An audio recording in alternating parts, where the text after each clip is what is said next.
Bonjour Monsieur le Ministre, Bonjour Madame San, bienvenue en Chine. merci beaucoup. Alors cette fois-ci avec la visite présidentielle congolaise en Chine, quelles sont les nouvelles opportunités médiatiques à espérer entre la RDC et la Chine? C'est un honneur et un privilège pour nous d'être reçus en Chine.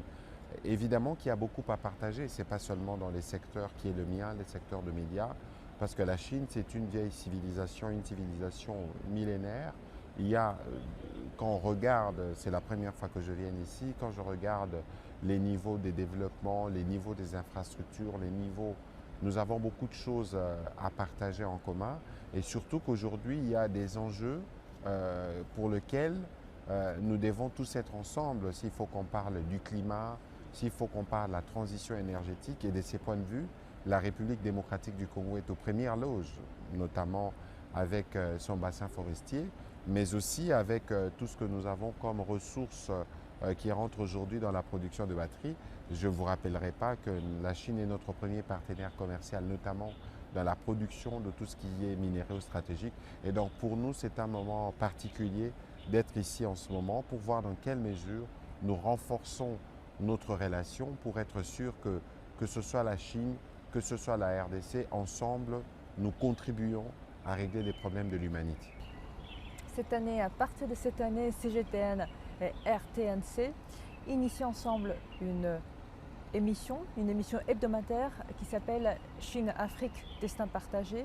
Quelles sont vos attentes pour cette émission? Écoutez, comme vous avez dit, destin partagé, l'idée c'est d'être en mesure de communiquer avec les Chinois, mais l'idée c'est aussi de voir qu'est-ce que nous pouvons faire ensemble, qu'est-ce que nous pouvons apprendre de vous, qu'est-ce que vous pouvez apprendre de nous. Et donc aujourd'hui, il faut qu'on quitte la connaissance de la Chine que sous les réseaux sociaux, les stéréotypes ou les livres, mais là on aura l'occasion d'avoir un programme qui permettra à des jeunes Chinois, je présume, d'être vus à des jeunes Congolais. Et donc pour nous, ça constitue une opportunité qui va montrer que la relation renouvelée, la relation renforcée pourra être perçue de manière régulière parce qu'à travers ces programmes télévisés, chaque semaine, les équipes, que ce soit de CGTN ou de la RTNC, travailleront à produire du contenu et nous espérons que ces contenus pourra édifier les téléspectateurs congolais sur la connaissance de la Chine, l'importance de nos rapports et voir dans quelle mesure cela pourra nous être mutuellement profitable. Justement, dans la coopération médiatique et dans la coopération culturelle entre nos deux pays, comment la Chine et la RDC, selon vous, pourraient mieux travailler ensemble pour renforcer la présence et la voix des pays en développement dans le monde? Écoutez, la Chine aujourd'hui, elle est comptée parmi les premières puissances mondiales. La Chine est un pays membre permanent du Conseil de sécurité où se prennent toutes les grandes décisions du monde. Et donc aujourd'hui, j'ai dit tout à l'heure que la Chine était notre premier partenaire commercial. Donc pour nous, ça constitue une opportunité de renforcement de relations, mais surtout de manière générale, pas seulement pour ce qui concerne la RDC, mais l'Afrique, elle est perçue comme un continent à problème. Elle est perçue comme un continent de drame. Et c'est cette perception que nous voulons changer. Donc il y a une fausse perception. Oui, et bien évidemment. Et l'expérience chinoise, parce qu'il y a quand même, il faut qu'on le dise, j'ai parlé de la RDC, la Chine comme partenaire, premier partenaire commercial, mais je crois que la Chine, c'est le pays qui se risque plus, entre guillemets, à investir en Afrique. Je pense qu'il y a une nouvelle histoire à raconter, une histoire des succès, où de manière complémentaire, les Chinois viennent travailler avec les Africains. Je veux dire, tout ce qui est au plan sur la communication et médiatique, selon vous, quelles sont les nouvelles manières pour renforcer la voix des pays en développement, que ce soit pour la Chine ou pour la RDC? Malheureusement, le Congo est raconté sous les prismes des drames. Vous savez, je suis journaliste un peu comme vous. Les plus souvent, les journalistes s'intéressent à ce qui ne va pas. Mais le Congo est beaucoup raconté aussi par des ONG. Autant elles sont importantes, mais autant on ne peut pas compter sur les ONG pour régler les problèmes parce que lorsqu'il y a des progrès, parfois on n'en parle pas. Et donc aujourd'hui, nous travaillons à partager aussi les bonnes nouvelles qu'il y a en République démocratique du Congo, d'une jeunesse résiliente, des femmes fortes. C'est pour ça que nous parlons de changement de narratif. Avant de venir ici en Chine, j'ai accompagné un jeune réalisateur congolais qui présentait son film au Festival de Cannes.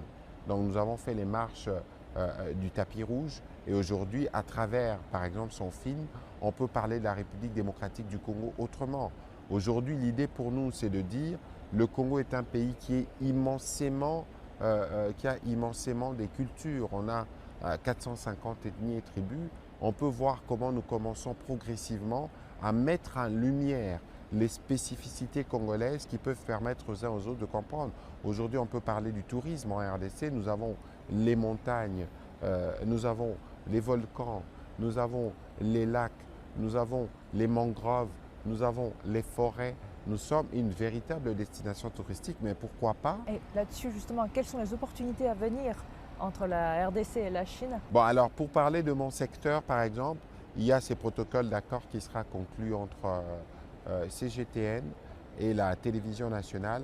On espère que justement de ces croisements, il y aura beaucoup d'interactions entre les journalistes congolais, les journalistes chinois. Vous avez parlé de cette émission qui sera coproduite. Ce sera aussi une occasion pour nous de percer davantage la culture chinoise, voir ce que nous pouvons engranger et vice-versa. Et donc aujourd'hui, nous considérons que c'est un nouveau chapitre qui s'ouvre, un chapitre qui annonce un bel avenir et nous allons tous travailler pour que ces bels avenirs puissent être concrétisés. Vous êtes parmi les hommes politiques de la jeune génération dans votre pays. Selon vous, comment les Chinois et des Congolais de jeune génération pourront-ils mieux travailler ensemble pour promouvoir la relation bilatérale? Alors, ce n'est pas compliqué. Il faut qu'on apprenne à nous fréquenter si nous voulons bien collaborer. J'étais content tout à l'heure, j'ai rencontré la présidente des étudiants congolaises, la présidente des étudiants congolais ici à Pékin, une jeune dame qui a un prénom, elle m'a dit chinois, Shui Li. Je ne suis pas sûr de la bonne prononciation, mais j'ai beaucoup aimé la discussion avec elle parce qu'elle me dit, ici, les professeurs vous donnent des noms chinois. Donc c'est aussi un exemple qui permet déjà un type de rapprochement. Bon, maintenant, il faut qu'on essaye d'étudier des programmes qui peuvent permettre d'avoir des interactions ou des échanges avec de jeunes Chinois qui peuvent venir en RDC ou des jeunes Congolais qui peuvent venir ici. Parce que moi, je suis très tenté à venir ici pour regarder les aspects culturels.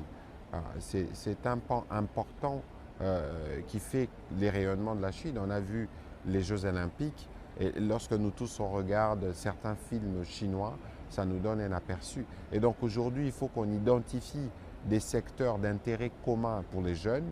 Ce sera sûrement la culture, ce sera peut-être la musique, ce sera sans doute le sport, pour qu'on voie dans quelle mesure on essaie de promouvoir ces contacts réguliers. Et ce n'est que de cette manière que nous allons consolider les relations entre nos deux pays, les relations entre nos deux peuples. Vive l'amitié sino-congolaise. Mais vive l'amitié sino-congolaise aussi et vive l'amitié CGTN-RTNC.